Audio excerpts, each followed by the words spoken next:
नमस्कार दोस्तों, ocean network में आपका स्वागत है। आपने एक बात नोट की होगी, इस बार इन लोगों को वार्ता के लिए दिल्ली भी नहीं फटकने दिया जा रहा है। जो 3 केंद्रीय मंत्री हैं, वो चंडीगढ़ जाते हैं, वहाँ टॉक्स होती हैं, बातचीत होती है और उसके बाद वो वापस दिल्ली लौट आते हैं।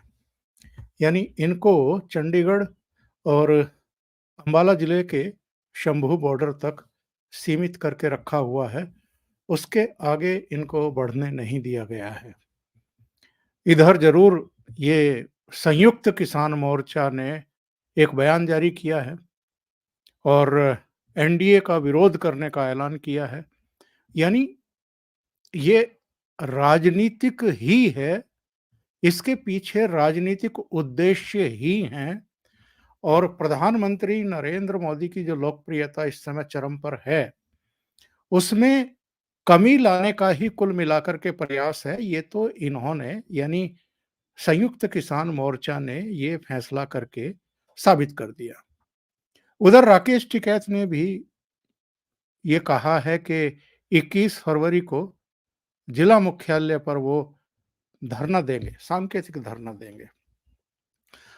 कुछ उन्होंने बयानबाजी भी की है और मुझे लगता है कि बयानबाजी करना एक बात है और बाहर निकल कर के आना, सड़कों को घेरना, टेंट गाड़ना और गाजीपुर पहुंचना इतना भी अब आसान नहीं रह गया है। जिस तरीके से दिल्ली में व्यवस्थाएं की गई हैं, इस बार इंतजाम किए गए हैं, वो इनकी सेवा के लिए ही किए गए हैं कि ये अगर दिल्ली पहुंचे और दिल्ली को बंधक बना करके लाल किले जैसा या आईटीओ जैसा दृश्य उत्पन्न करने की कोशिश करें, तो फिर इनका मुकम्मल इलाज किया जाए। अस्थायी जेलें पहले ही बनाई जा चुकी हैं। कुछ-कुछ लोग सिंधु बॉर्डर पर और टीकरी बॉर्डर पर पहुंचने की कोशिश कर रहे थे, उनको हिरासत में लेकर के सही जगह पहुंचा भी दिया गया है। और मैं आपको एक सूचना आगे बढ़ने से पहले और दे दूं कि ये लोग खुद ही ये सिद्ध कर रहे हैं अब अपने कर्मों की वजह से और इनके बैक में कौन है, इनके पीछे कौन है, ये भी अब साफ होना शुरू हो चुका है। यहाँ तो पिछले 1 सप्ताह से ये तमाशा कर ही रहे हैं शंभू बॉर्डर पर। जिस तरीके से इन्होंने बैरिकेड उखाड़ने की कोशिश की है, जेसीबी मशीन लेकर के आए हैं, जिस तरह पथराव किया है इन्होंने, वो सारा तमाशा ऑन कैमरा इस बार अंबाला पुलिस ने भी वो वीडियो जारी कर दिए। जो सो कॉल्ड मेन स्ट्रीम का मीडिया है, वो जानबूझ करके इनकी ओर से की जा रही पत्थरबाजी, इनकी तरफ से जेसीबी वगैरह लगा करके ट्रैक्टर की टक्कर से जो बैरिकेड वगैरह तोड़ने की कोशिश हो रही है, उसको दबाया और छिपाया गया है। उसको बाहर आने की कोशिश नहीं करने दे रहे हैं और उसमें ये सो कॉल्ड मेन स्ट्रीम का मीडिया भी इस बार इनका सहायक, इनका सहयोगी बन करके खड़ा हुआ है। लेकिन जिस तरह की व्यवस्थाएं दिल्ली में की गई हैं, जिस तरह की व्यवस्थाएं पंजाब और हरियाणा के सभी बॉर्डर पर प्रवेश द्वारों पर आवागमन के रास्तों पर की गई है, वो इस बार ये बताने के लिए काफ़ी है कि अब मोदी सरकार इनकी ब्लैकमेलिंग में और इनकी धमकियों के आगे झुकने वाली नहीं है। और ये विश्वास जो 2 दिन का राष्ट्रीय अधिवेशन दिल्ली में हुआ है भारत मंडपम में, उसमें भी भारतीय जनता पार्टी नेतृत्व की तरफ से दिखाई दिया है। और उन्होंने कोई ज़िक्र नहीं किया, ज़िक्र करने की ज़रूरत भी नहीं है।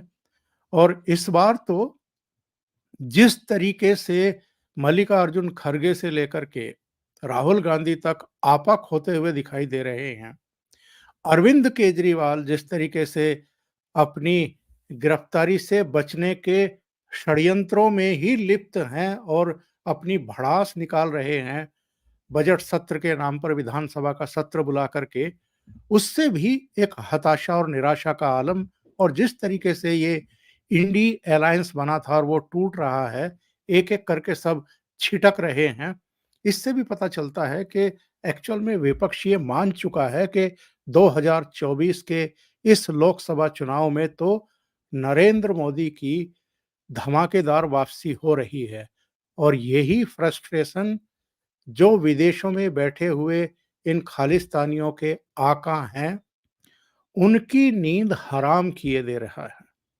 जॉर्ज सोरोस हो, पन्नू हो, दूसरी ताकतें हों, ये सब हैरान परेशान हैं कि इतना लंबा आंदोलन चलाने के बावजूद वैश्विक स्तर पर भारत की और मोदी की बदनामी करने की साजिशें रचने के बावजूद नरेंद्र मोदी की जो लोकप्रियता है वो कम होने का नाम क्यों नहीं ले रही है।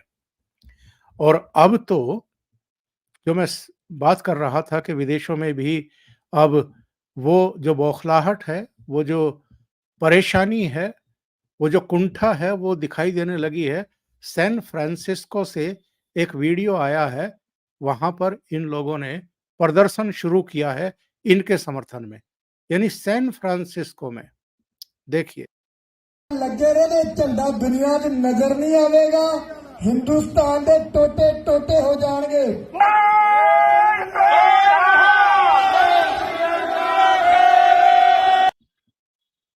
इनके ये फ्रस्ट्रेशंस अभी और बढ़ेंगे, ये अभी और उल्टी सीधी हरकतें करेंगे। और सबसे अहम बात क्या है, जो इनके बीच के लोग हैं, जो समझदार लोग हैं, जो राष्ट्रवादी हैं, अब उन्होंने ही इनको नसीहतें देनी शुरू कर दी हैं। मैं आपको एक वीडियो सुनवाता हूं। ਦਿੱਤੇ ਤੁਹਾਡੀ ਉੱਥੇ ਦੁਕੀ ਹੈ ਕਿ ਤੁਹਾਡੀ ਬਿਹਾਰ 'ਚ ਤੁਹਾਡਾ ਕੌਣ ਹੈ यूपी 'ਚ ਜੇ ਤੁਹਾਨੂੰ ਉਹਨਾਂ ਨੇ ਛਿੱਤਰ ਮਾਰ ਕੇ ਤਰਾਈ ਚੋਂ ਬਾਹਰ ਕੱਢ ਦਿੱਤਾ ਫਿਰ ਕੀ ਕਰੋਗੇ ਜੇ ਤੁਹਾਨੂੰ ਮੱਧ ਪ੍ਰਦੇਸ਼ ਚੋਂ ਬਾਹਰ ਕੱਢਤਾ ਫਿਰ ਕੀ ਕਰੋਗੇ ਅਸੀਂ ਤਾਂ ਸਾਰੀ ਵਰਲਡ 'ਚ ਆਪਣਾ ਇਮੇਜ ਖਰਾਬ ਕਰਤਾ ਤੁਹਾਡਾ ਖਾਲਿਸਤਾਨ ਆਪ ਹੀ ਬਣ ਜਾਣਾ ਬਈਏ ਤੁਸੀਂ ਭਜਾ ਦਿਓ ਕ੍ਰਿਸਚੀਅਨ ਤੁਸੀਂ ਭਜਾ ਦਿਓ ਮੁਸਲਮਾਨ ਤੁਸੀਂ ਭਜਾ ਦਿਓ ਤੇ ਆ ਜਿਹੜੇ 2.5 ਟੋਟਰੂ ਰਹਿ ਜਾਏ ਜੇ ਤੇ ਪਾਣੀ ਤੁਹਾਡੇ ਕੋਲ ਪੀਣ ਨੂੰ ਨਹੀਂ ਹੈਗਾ यूपी 'ਚ ਤੁਸੀਂ ਪ੍ਰਵਾਸੀ ਬਿਹਾਰ 'ਚ ਤੁਸੀਂ ਪ੍ਰਵਾਸੀ ਮੱਧ ਪ੍ਰਦੇਸ਼ ਤੁਸੀਂ ਬੰਬਈ 'ਚ ਤੁਸੀਂ ਬਸ ਸਾਰਿਆਂ ਨੂੰ ਤੋਂ ਛਿੱਤਰ ਮਾਰ ਕੇ ਕੱਢਣਗੇ ਤੂੰ 84 ਵਾਲਾ ਕੰਮ ਲਿਆ ਰਹੇ ਜੇ ਨਾ ਫਿਰ यानी तीखे रिएक्शन इनके भीतर के जो समझदार लोग हैं उनकी तरफ से ही आने शुरू हो चुके हैं। और ये वो लोग हैं जो ऐसे प्रधानमंत्री का विरोध कर रहे हैं जो हर समय इनको सम्मान देने के लिए उपलब्ध हैं, इनके हर अहम काज में, धार्मिक काज में वो दिखाई देते हैं। आपको याद है जब अफगानिस्तान में क्राइसिस हुआ था और वहाँ सिखों पर विपदा आ गई थी, तो वहाँ से गुरु ग्रंथ साहब की जो 3 प्रतियां थी, वो कितने सम्मान के साथ वापस भारत मंगाई गई थी और ससम्मान यहाँ भी केंद्रीय मंत्री हरदीप पुरी और दूसरे लोग पहुंचे थे हवाई अड्डे पर, अपने सिर पर उठा करके उनको लेकर के आए थे, पूरे सम्मान के साथ लेकर के आए थे। और अभी बहुत पीछे हमें जाने की जरूरत है नहीं एक्चुअल में। अभी जो कतर से नौसेना के जिन 8 अधिकारियों को फांसी की सजा सुना दी गई थी, पहले उनकी फांसी की सजा टाली गई क्योंकि प्रधानमंत्री नरेंद्र मोदी जब दुबई गए थे वहाँ एक प्रोग्राम में और वहाँ पर जो उनकी टॉक्स हुई थी, उसके बाद वहाँ के अमीर ने उनकी फांसी की सजा रोकी और अभी पिछले हफ्ते ही उन 8 में से 7 तो भारत भी लौट आए हैं। और जो चित्र हवाई अड्डे से अखबारों को जारी किए गए या अखबारों ने प्रकाशित किए, जरा उनमें ध्यान से देखिए, सबसे आगे कौन चल रहा है? एक सिख चल रहा है। इस सिख पूर्व नौसेना अधिकारी को भी फांसी की सजा हुई थी, जिनको नरेंद्र मोदी सरकार वापस लेकर के आई है और ससम्मान लेकर के आई है। रमनीक सिंह मान हमारे मित्र भी हैं और जियोपॉलिटिक्स के बहुत माहिर विशेषज्ञ भी हैं। अभी मैं रमनीक मान का एक वीडियो सुन रहा था, मैं आपको सुनवाता हूं कि उन्होंने किस तरीके से इनको नसीहतें दी हैं और इनके कृत्यों की कड़े शब्दों में आलोचना की है कि जो सच्चे बादशाह हैं, जो हमारे गुरु हुए हैं, उनको, उनके बच्चों को प्रधानमंत्री नरेंद्र मोदी ने किस तरीके से सम्मान दिया है और इसके बावजूद अगर ये लोग यानी खालिस्तानी, सिखों की बात मैं नहीं कर रहा हूँ, ये जो खालिस्तानी तत्व हैं, जो देश विरोधी तत्व हैं, वो जिस तरीके से प्रधानमंत्री नरेंद्र मोदी को बदनाम कर रहे हैं, उस पर रमनीक सिंह मान का ये रिएक्शन आया है। ज़रा सुनते हैं। जिन्होंने गुरु नानक साहब सच्चे पातशाह का 550 साला प्रकाश पर्व मनाया, बड़े पद्धर पे मनाया, दुनिया में मनाया। गुरु तेग बहादुर सच्चे पातशाह का 400 साला प्रकाश पर्व मनाया, उस जगह मनाया जहां से उनको कत्ल करने का फतवा जारी किया लाल किले पे। गुरु गोबिंद साहब सच्चे पातशाह का 350 साला मनाया। साहबजादों के नाम से वीर बालक दिवस के रूप में पूरे विश्व के अंदर छोटे साहबजादों की शहादत को मनाया जा रहा है, बताया जा रहा है कि उन्होंने देश धर्म की रक्षा के लिए अपने प्राणों की आहुति दी। करतारपुर साहब का कॉरिडोर खोला, अब हेमकुंड साहब में रोपवे खोल रहे हैं कि थोड़ा ईज हो जाए, श्रद्धालु जाना चाहते हैं उनके लिए। मैं कैसे सहन कर लूं उस व्यक्ति के खिलाफ? मैं क्यों सुनूं? Why should I listen? मैं क्यों सुनूं भाई?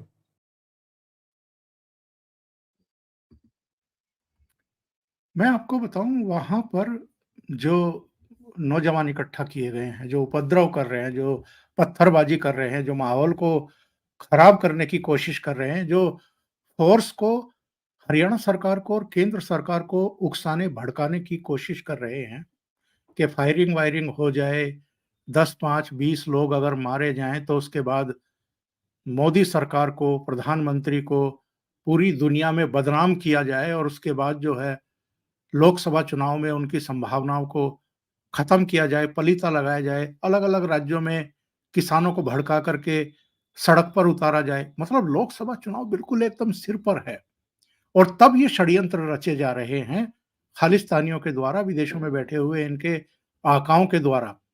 तो कैसे-कैसे लोग वहां पर हैं।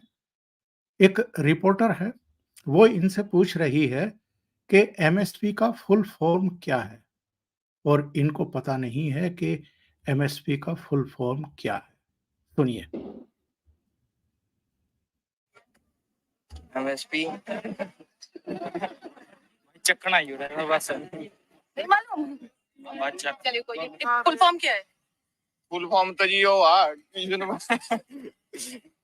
आपको पता है क्या है फुल फॉर्म? ना फुल फॉर्म नहीं जी, मानू पता है। जो एमएसपी है, जैसे आग नहीं लगाने देते, ये उसका केस डाल देते हैं। नहीं ये हाल है, जो लोग वहां इकट्ठा किए गए हैं, उनको यही नहीं पता है कि एमएसपी का फुल फॉर्म क्या है और ये एमएसपी की मांग को लेकर के वहां मोर्चा लगा रहे हैं और पुलिस पर पथराव कर रहे हैं। ये आना तो चाहते थे दिल्ली और दिल्ली आकर के बवाल करना चाहते थे। एक और किसान की आवाज सुनिए, ये भी इस समय वायरल है और ये किसान जो ईगल आई है, इसने ट्विटर हैंडल पर इनका वीडियो डाला है। इस पर लिखा है कि ताऊ, एक जाट किसान जो कि रिटायर्ड फौजी है, पत्रकार से बात करते हुए पंजाब के फर्जी किसानों की पोल खोल दी खड़े-खड़े और कहा कि ये जो किसान के नाम पर इकट्ठा हुए हैं, ये एक्चुअल में किसान है ही नहीं। सुनिए इन्होंने क्या कहा है। है ही नहीं, ये किसान आंदोलन तो है ही नहीं। ये एक प्री प्लान्ड, देश को कमजोर करने के लिए एक हुड़दंगबाजी की हुई है। इसमें सब खालिस्तानी है, कोई किसान नहीं है। आज हिंदुस्तान के अंदर 92% ऐसे किसान हैं जिसको 2 या 1.5 एकड़ जमीन है। मैं भी उन्हीं में हूँ। मुझे अपने बच्चे पालने की जो है ज्यादा चिंता है, ये खाम खा जो वहां बैठने के लिए। आप एक बात बताओ, 8 लाख का ट्रैक्टर है, 4 लाख रुपए उसे मॉडिफिकेशन में लगा दिए हैं। 12 लाख रुपए का कोई गरीब किसान जो है ट्रैक्टर ले लेगा? ये किसान कहां से हो जाएंगे? किसान खेत में हल जोतता है आज भी, और भाड़े पर और किराए पर जो खेती बाड़ी करवाता है, अपने बच्चों को पालने के लिए रात दिन मेहनत करता है। यहाँ बॉर्डरों में पड़ के उसके बच्चे पल जाएंगे। 12 लाख की गाड़ी यानी 60 लाख की गाड़ी के पीछे ट्रॉली बांधे हुए हैं।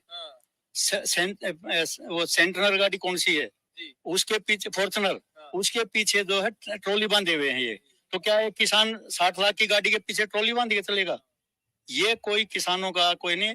इसमें जो चोट की थी आड़तियों के ऊपर, 2-3 कृषि कानून बनाए गए थे, उन आड़तियों की जमात और कनाडा से फंडिंग आया हुआ पैसा, ये सब उड़दंगबाजी करवा रहा है। एक वीडियो और वायरल हुआ है, मुझे नहीं पता कि ये इस बार का ही है या जो पिछले 13 महीने तक ये लोग दिल्ली में बैठ करके बेशर्मी दिखा रहे थे और दिल्ली के गले पर एक तरीके से घुटना टेक करके बैठ गए थे, लोगों का दम निकाल दिया था। आने जाने में कितने लोगों को, लाखों लोगों को रोजाना परेशानी होती थी और ये 13 महीने तक डट करके यहाँ बैठे रहे थे। इनको जो फंडिंग हुई थी विदेशों से और जिस तरीके से इनका एटीट्यूड था कुल मिलाकर के, उस समय भी हमें और आपको याद है कितने दौर की बातचीत हुई थी इनसे। 21-22 दौर की बातचीत हुई थी केंद्रीय मंत्रियों से और ये सुनने को तैयार नहीं थे, रोज नई शर्तें जोड़ते थे। और आज भी चौथे दौर की बातचीत इनकी चंडीगढ़ में चल रही है जिस समय हम बात कर रहे हैं, लेकिन मुझे तो कोई उम्मीद नहीं है, आपको भी कोई उम्मीद नहीं होगी, क्योंकि ये बातचीत करना ही नहीं चाहते, मसलों को सुलझाना ही नहीं चाहते और ये अनप्रैक्टिकल बातें कर रहे हैं। एक जो जिस वीडियो की मैं बात कर रहा हूं कि वो भी वायरल हो रहा है, ये चढ़ूनी का है और एक दूसरे किसान नेता के बीच की आपस में बहस का है, एक दूसरे को देख लेने की धमकी तक दे रहे हैं और मसला कुछ पैसे वैसे का है, जरा सुनिए। 1 करोड़ बचेगा, उस 1 करोड़ में से 5 लाख आपके पास भी जाएंगे। नहीं, किसने किसको दे दिया जी? मीटिंग छोड़ रहा हूँ। आप कौन होते मुझे भ्रष्टाचार इल्जाम लगाने वाले? आप हद होगी आपकी। बना दूंगा, बंदा बना दो, बना दूंगा। थोड़ा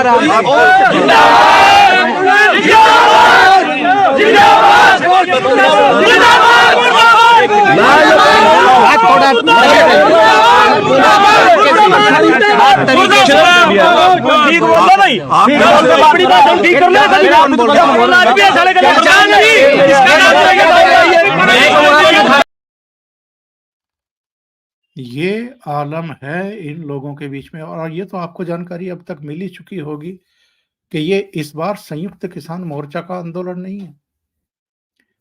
1-2 लोग पंजाब के ही हैं जो कुछ अलग-अलग संगठनों के नेता हैं और इस बार इन्होंने रणनीतिक तौर पर संयुक्त किसान मोर्चा के जो दूसरे तमाम संगठन थे, जो वो 13 महीने का आंदोलन चला रहे थे, उनको इस बार आउट कर दिया। इसलिए इस बार ये चढ़ूनी, राकेश टिकैत और तमाम दूसरे लोग आपको इस आंदोलन में दिखाई दे नहीं रहे हैं। मैंने कल जयपुर डायलॉग के प्रोग्राम में भी ये कहा था कि चूंकि इस बार जो फंडिंग हुई है पर्दे के पीछे से, इस तरह के आंदोलन ऐसे ही नहीं शुरू हो जाते हैं, बाकायदा इनको फंड किया जाता है। तो मुझे लगता है कि इस बार जो भी फंडिंग हुई है, जॉर्ज सोरोस ने किया हो या पन्नू एंड कंपनी ने किया हो या दूसरे लोगों ने किया हो या यहाँ से पॉलिटिकल पार्टियों ने किया हो, मुझे लगता है कि उसको इस बार पंजाब के कुछ संगठन और कुछ नेता जो हैं, वो बस अपने तक सीमित रख करके और बाकी में वो बंदरबाट जो होती है, वो इस बार नहीं हुई है। इसलिए इस बार ये लोग, बाकी लोग इनके साथ जुड़े नहीं हैं, पर बयानबाजी जरूर कर रहे हैं और इस बयानबाजी का भी एक ही मकसद है, अपने को इरिलीवेंट होने से बचाना और एक मैसेज देना कि भाई भले ही हमें आपने इस आंदोलन में शामिल नहीं किया है, पर हम भी किसानों के मुद्दे पर, हालांकि किसानों के मुद्दे ये एज सच हैं नहीं, और अगर हैं तो जब कांग्रेस की सरकारें थी और जब 2006 में स्वामीनाथन आयोग की रिपोर्ट आ गई थी, तो मनमोहन सिंह की सरकार उस पर 8 साल तक बैठी क्यों रही, उस पर कोई अमल क्यों नहीं किया? तो ये सवाल तो बनेंगे कि जब नरेंद्र मोदी प्रधानमंत्री बन गए हैं और जब लोकसभा चुनाव एकदम सिर पर आ गए हैं, तभी आपको ये सब सिफारिशें और ये सब मांगे क्यों याद आती हैं और आप मोर्चेबंदी शुरू करते हैं?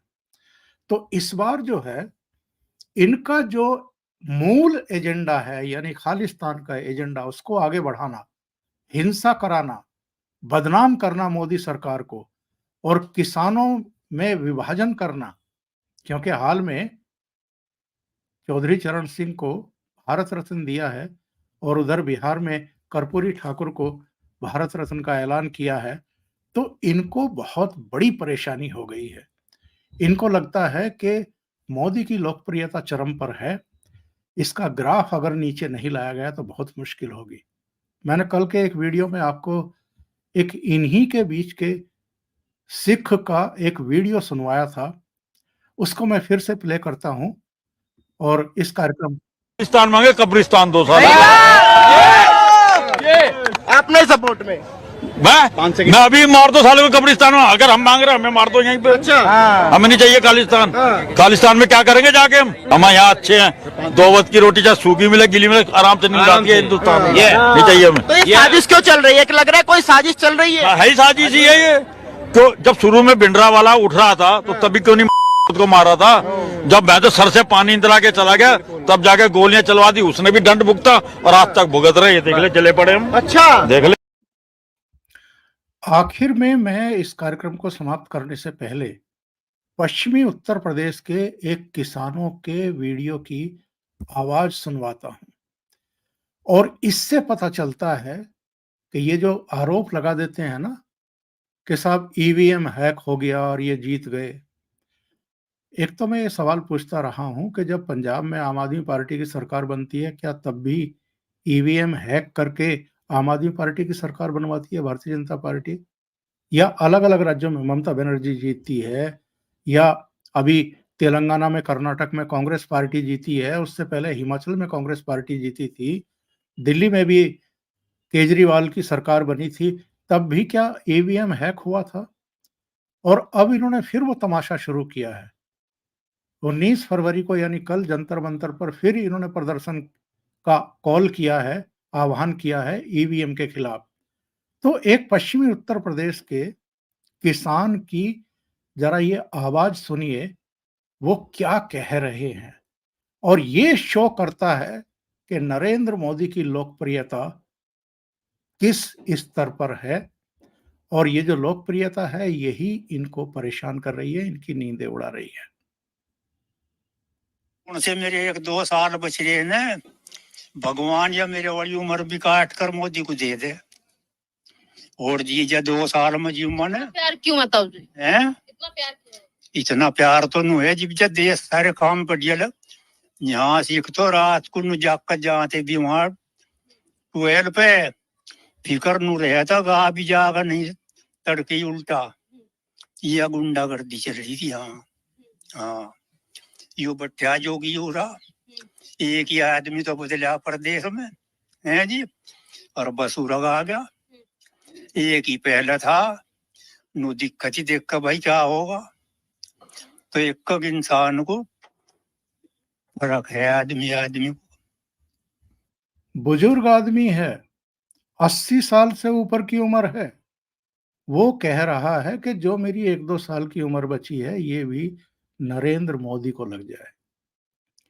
ये ईवीएम जो हैक यहाँ दिखाई दे रहा है इस किसान की आवाज में, उसकी भावनाओं में, ये इनको दिखाई नहीं देता है।